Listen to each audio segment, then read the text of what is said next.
Salut Oscar. Julie Connors, infirmière dans l'unité de soins palliatifs d'un hôpital de Providence, aux États-Unis, s'incline vers le chat noir qui s'est levé en ronronnant entre ses jambes. « Tu ne crois pas que tu devrais aller dormir, vilain garçon ?»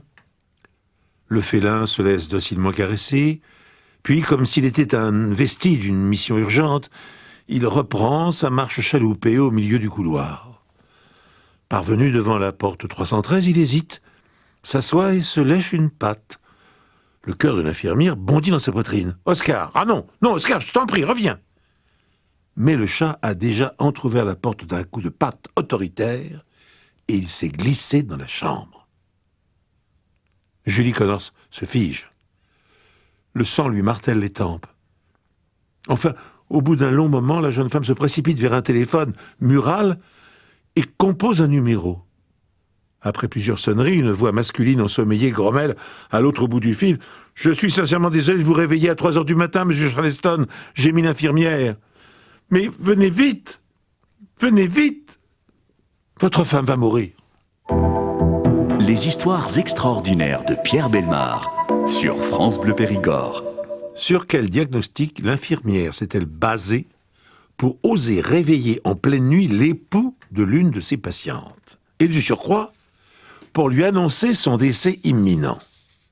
Un médecin l'a-t-elle informé que l'occupante de la chambre 313 était entrée dans la phase terminale de sa maladie et que, en conséquence, elle devait sans tarder alerter sa famille? Non.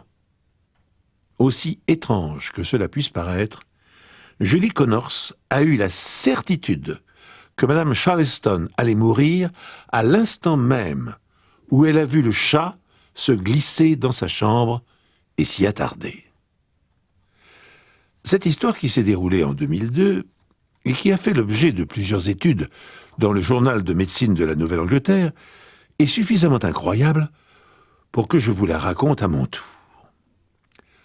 Au début des années 2000, le personnel soignant de l'hôpital de Providence constate que la présence d'animaux de compagnie dans l'unité de soins palliatifs abaisse le stress des patients atteints de maladies dégénératives comme Alzheimer ou Parkinson. C'est pourquoi, après avoir adopté un chien, un lapin, un perroquet, infirmières et aides-soignantes ont jeté leur dévolu sur un chaton qu'elles ont prénommé Oscar.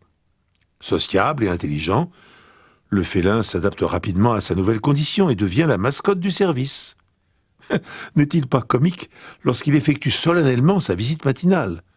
Tel un professeur entouré de ses élèves et de ses assistants, il trottine de chambre en chambre et évalue d'un coup d'œil d'expert l'état des malades. Si certains d'entre eux doivent se contenter d'apercevoir brièvement ses moustaches dans l'encoignure d'une porte, d'autres, sans doute plus gravement atteints, bénéficient d'une longue et affectueuse entrevue. Dans ce cas, Oscar saute sur leur lit, se love dans leur giron et leur prodigue inlassablement caresses et coups de langue râpeuse. Au bout de quelques mois passés en compagnie du chat, Julie Connors confie son intuition à une collègue. « J'ai remarqué qu'Oscar a tendance à se blottir auprès de nos patients à l'agonie. Tu ne trouves pas ça bizarre ?» « C'est vrai, tu as raison, » approuve la seconde infirmière. Pas plus tard qu'hier soir, je me trouvais dans la chambre de M. Green quand il rendait son dernier souffle. Oscar était pelotonné sur ses genoux, et en dépit de ses efforts, le prêtre qui administrait les derniers sacrements n'a pas réussi à le déloger. « Et que s'est-il passé ensuite ?» demande Julie, le cœur battant. Dès que M. Green est décédé, Oscar a poussé un cri rauque, plaintif. Puis, il s'est discrètement éclipsé. La mascotte de l'hôpital possède-t-elle un sixième sens? Capable de repérer sans risque d'erreur les malades dont la mort est imminente? Ou sa présence à leur côté n'est-elle qu'une pure coïncidence? Avant de faire partager aux médecins leur étrange théorie, et pour n'avoir le cœur net, les infirmières décident de surveiller discrètement Oscar et de noter ses réactions. Et le résultat est stupéfiant. En 4 mois, Oscar a accompagné la mort de 25 résidents. Fait plus troublant encore, aucun malade n'a succombé dans le service sans que l'animal ne soit présent.